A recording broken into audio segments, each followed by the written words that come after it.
Welcome back to Restorative Grief with Mandy Capehart. You are listening to episode 32, titled Mark Your Love with Jennifer Alemany.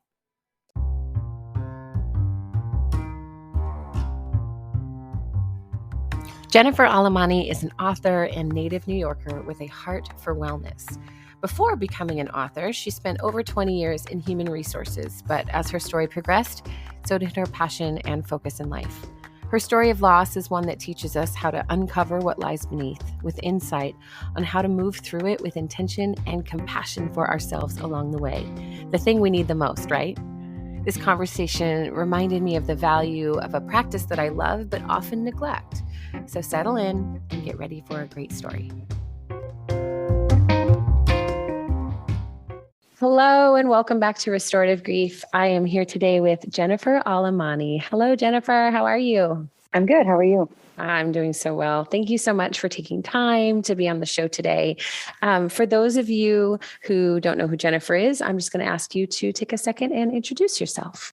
Yeah, my name is Jennifer Alemany. I'm an indie author. I just published my first book in April. I'm also a Reiki practitioner and a mentor right now. I'm formerly a human resources professional, actually, for 22 years, but that career just ended at the end of 2020. So I'm in a new creative space right now. Oh, I love to hear the stories of the pivot, which I'm sure we'll hear a little bit of too.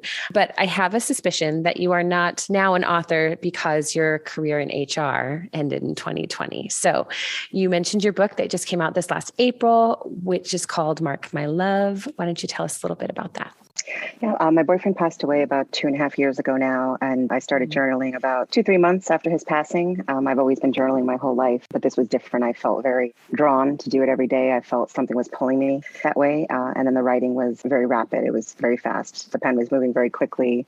I was handwriting, and I knew it was something more than myself, and someone else was with me, I want to say. And then that continued, I want to say, probably daily. And then 5 months later, at the end of 2019, I had a book on my hands. It wasn't my intent to write a book. And then I realized I was getting the nudge that I was meant to help people with my story. So then all of 2020 was just me thinking about, would I publish it? I'm a very private person. Obviously, it's a memoir. I go into a lot of details of my life. So it was me working through that. Would I do this and put this out into the world? And then I got the nudge again that I was meant to do this. So I looked into self-publishing, and then I went that route. When you say got the nudge, describe that to me. Just this gut feeling. I had been asking myself for a while, what was my purpose? I knew that that long-term career I had in HR wasn't. I knew I wasn't completely fulfilled or happy the whole time. And I had kept asking for a few years. Even before his passing, I was asking what had been my purpose. It had been nudging me again, like just that little inkling in my gut, like something's not completely right. I'm not completely happy and fulfilled. And that was the feeling. Once I wrote down and I was writing, it kind of clicked. And it was like, this is it. This is what you're meant to do for now. Wow. Okay, so I have a question about the book itself. I am curious how much editing you did between that free form, I'm spilling my guts to my journal format, to I'm putting this into book form for general consumption. Yeah, I didn't do a lot of editing. So if you pick up the book, you'll see it's very raw. It's very conversational. It's like I'm having a conversation with you right now, telling you a little bit of my story. And I don't really, I go into also the death of my mother, who was about 13 years ago, that I didn't really grieve her. And I realized it through grieving him. So a lot was coming up. So I realized at the end of the book, it wasn't just a journal and about loss. It was about love and little parts of my life. I'm a Latin American woman from New York City, raised, my mom was a single mom. So that part of my life and a little bit of struggles, I touch upon that. I kind of go into a little bit of my story of where I came from, and then little struggles along the way, and how love kind of got me through all of it. And then this last go around, like elevating love and looking at love differently in my life, which is why I titled the book Mark My Love. I'm kind of telling people out there, mark the love in your life, like mark it down and realize it while you're here and while the people are here that you love. Yeah. That's totally beautiful. How has the grief of your mom 13 years ago and the way you've navigated through losing your boyfriend, how has that informed the way you do mark yourself and mark love in your life and the way you interact with the people that you still have? Yeah, it's very different. I cherish every day that I wake up. The gratitude that I have now has grown immensely. And I always had gratitude. I want to make that clear to everybody. I don't want anyone to think, Oh, was she not thankful before? I was. It's just elevated where I literally open up my eyes. And after saying good morning to my dog, I thank God for waking me up and giving me another day. So I didn't do that when my mother passed. I was so drowning in my sorrow of missing her. I kind of never really got past a certain point, I want to say, in the grieving process. And I don't think there's a timeline in grieving either. I don't think there's an end point, but I don't think I elevated. I think I got stuck in this middle zone and I stayed there for quite some time, obviously. And I know that she was giving me messages here and there because I realize it now that he's there. I realized, oh, wait a minute, I connected the dots and realized, oh, wait a minute, you've been trying to talk to me for 13 years. And now I wasn't listening because I didn't get to that point of elevating myself beyond that sadness, that deep sadness. Mm. Well, the deep sadness too can be such a safety, like a comfort, right? It can be a safety blanket when we don't know where to go forward in our losses and we don't know how to carry them forward. We at least can sit down and wrap up in them and remember and not dwell so much as just ruminate on what was and lament that lack of control to change any of it or what we've lost. Yeah. So yeah. I completely understand why that would be a safe place to remain, even for a very long time. How did writing the book and how did journaling actually shift your grieving process? I know you said you realized that there were things with your mother's death that were ungrieved. How did journaling give you these moments of aha? Like what kind of things caught your attention as you were journaling about your boyfriend's death that actually connected the dots for you and helped you find some movement? Yeah, I think I realized at that point that I didn't really write a lot that whole time when she was gone. So you're saying the 13 years, I didn't stop completely, but I wasn't writing as I used to. So even just in that, I wasn't acknowledging my feelings, even on paper, which is, I guess, how I used to do it my entire life, I realized. So with him, I was just writing out how I was feeling, what was going on, what had happened again in my life. He was the second person I lost to cancer, pretty quickly. So a lot was coming out about her. And then I realized, I needed to document and get that out about her and the time that I had left with her. I had 30 days from her being diagnosed to passing with cancer. And I hadn't really got out truly what I was feeling. I hadn't talked to anyone about it really, because I went into this mode of, okay, there's family and there's other things going on when she passed. So then I just drowned myself in responsibilities and that was it. It was easy, right? So the journaling, it got those feelings back out. And that's how I knew it wasn't just about him. I was like, oh, wait a minute, there's a lot here. And then, a lot also came out about myself. I realized I had a lack of self-esteem, a lack of self-confidence, and the lack of self-love. I discovered that through it too. So it was kind of like, I want to tell people I felt as if, my boyfriend went to the other side and it was kind of like, you know what, you tried to clean out the closet before, but now we're really going to clean out the closet of your life, like everything. And that's what's happened. And that's why everything is different now for me. Wow. Lack of self-confidence, self-love, and self-esteem. Those are significant things to wrestle with in the wake of grief as well. Mm-hmm. Yeah. I didn't realize as a young girl, I was criticized very early on about my body, right? Which happens all the time, right? So that coming out in the book, first I realized like, oh my gosh, where did this come out of that I realized I was struggling with this? And then that it came out in the book, I was like, well, why is this here? But then I realized, oh, it's supposed to be here. Because then I realized, I was grieving for myself my entire life, where I was never true to myself for a very long time. You're talking a young girl, you're talking 10, 11 years old. So that's my whole life of having body image issues and then causing the lack of self-confidence because of that, and then dampening the self-esteem. And the interesting part is no one really realized it in my life, right? I was, again, this HR professional, right? I had the suits on, I had the perfect externally. It looked all like, wow, she has this together. And I did in some way. I want to say maybe I had the act together, but it wasn't completely, together, right? And then now this girl has self-confidence walking down the street. Like people tell me that they can feel it. It's totally different. Yeah, it sounds like in a way that grief, falling apart inside of grief, allowed you to actually restore and pick up the pieces in a new way that you didn't realize were actually by design. Yeah. So the whole thing was just being so eye-opening for me and so different. I don't think every grieving process, obviously everyone will lose different people in your life, right? Multiple people. Right. But I think every grieving process will be different too. obviously the grief of a mother and then the grief of a romantic partner is very different. And I realize that now, too. I realized I had to be kinder to myself in different ways about both experiences, because there was no right or wrong. It was just different. And that's the way it's supposed to be. Yeah. I also lost my mother about almost 6 years ago now, very suddenly, within 4 months of a diagnosis to the same disease. So I can definitely empathize on how much of a whirlwind that can be. And diving, I love that you said you just protected yourself with responsibilities, because that is exactly what I did too. It's a safety blanket. It's that net that catches us and says, well, I can strong arm through this, and absolutely avoid being present, because being present means feeling all my feelings. I don't want to. Yeah. You highlight the value of journaling so beautifully. And it's one of the things that I ask all my clients to do. It is something that's also extremely unapproachable for someone who is not already a writer.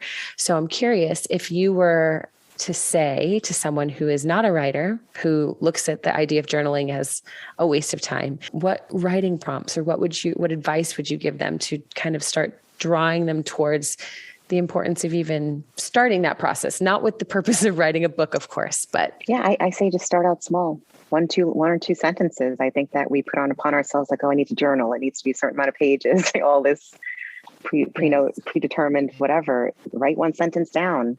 I feel horrible today. If that's the case, write it down, and when you look back, like I did, I used to look at patterns. I started realizing certain things, and I just started to just look at life differently, So I would say just start small. Don't feel like you have to do it every single day also, right? But then don't beat yourself up about it too, right? If you don't do it, you do it once a week or something, right? Don't go, oh, I didn't do this every day again, right? Take all these rules and regulations off yourself. We all do it to ourselves. I've been there, done that, but start out small. Yeah, I think we have a set level of expectation, both of journaling, certainly, but more on the grander scale of grief. We have an idea, like you said, that it's linear, which it is not, that it is a problem to be solved, which it is not, that it comes to an end, which it really doesn't. But the resolution you can find internally in your sense of self and in even how you interact with your losses can shift tremendously. And I love that journaling was such a catalyst for you to launch into this new version of who you are. It's really quite beautiful.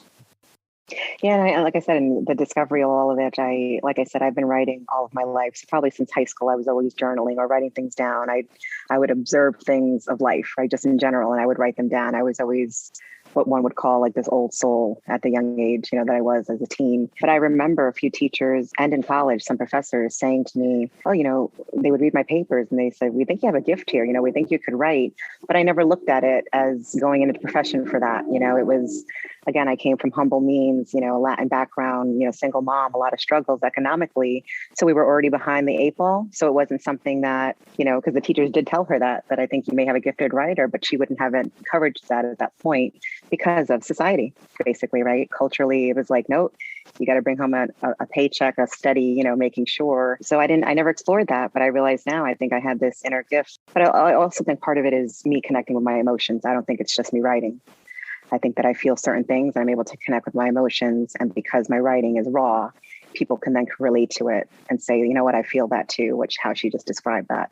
That's a lot of the feedback that I'm getting. Love that. Speaking of some feedback, there is a sentence in your book that I wanted to read to you because I read it and I deeply related to it. And then the coach in me says, oh, I could see why people would hate to read that. So I want to read it to you and then ask you a question. So you wrote, if it rains, I don't wish for the sun. I thank the drops coming down around me for nourishing the earth and replenishing all. And so that sounds like a practice of gratitude, right? Recognizing I cannot control this, but I can express gratitude and find what's here for me. But for someone in the depths of grief who is struggling to make the next right decision for themselves, would this be a book that you would recommend for someone in that situation? Or based on knowing what I know of you now and the hopefulness that you carry, is this maybe one that you'd say, take this for when you're ready to chew on hope again?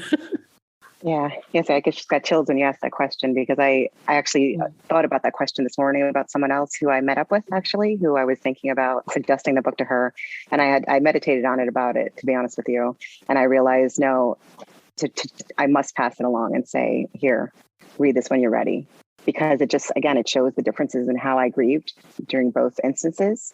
So it gives that example. But then again, I talk about grieving for myself, right? That lost self-love. So it gives that aspect of it too. So I want to say that I think it's a book that will help people. So I would recommend it to someone who's struggling and seeing that hope, because I think that there are so many different pockets of hope in there. And I know there are, and I know it'll get someone on the road where they need to be. Maybe not exactly where I am, but it'll get them on that path.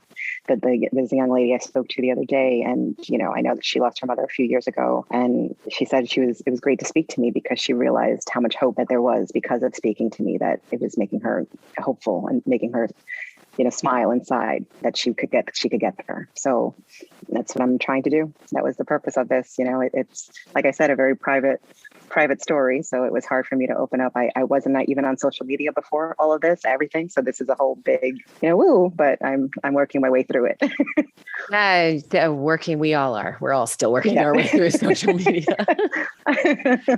Oh, I love to hear that, because hopefulness is something that's really hard to believe in when you're in the middle of grief. And it sounds like your book also touches on ambiguous grief, such as the loss of self or loss of sense of self, especially at a young age, which is something so prevalent and so inherently hopeless, because we can't heal what we can't see or feel, right? So that vulnerability that you present in your book and the way that you allow readers an opportunity to look inward at someone who is at their most raw and their most brokenhearted, and you invite them in, creates such a safe space. It creates trust, and it creates an opportunity for other people to say, well, maybe if she's able to be honest about falling apart, perhaps then I can also drop the facade and fall apart in my own life. Yeah, absolutely. Absolutely. Because like I said to you, right, I had that facade going for a long time, right? All the clothes, everything was looking great. I looked great externally. It was like, well, she's doing good. And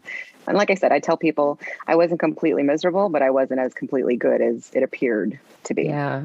I love that you said, I had the act together, because now I'm going to hear someone, if ever someone says, get your act together, I'm like, that's a red flag.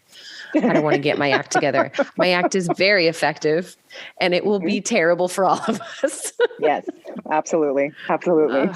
Well, Jennifer, I don't want to stop talking to you because this is really lovely, but we're coming up on the end of our time. So my question then would be, where can newly on social media Jennifer be found?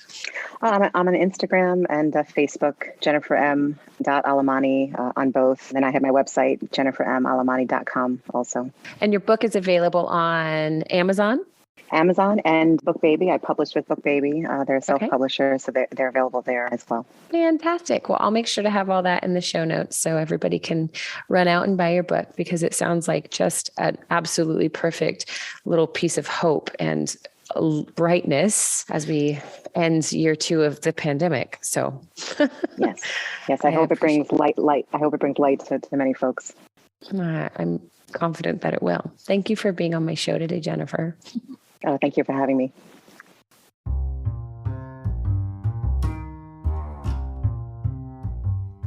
Thank you for listening to episode 32 of Restorative Grief. It can feel overwhelming to think about writing your biggest fears, thoughts, and emotions on paper. And often in my line of work, clients will say that journaling is a thing best saved for writers, but I completely disagree.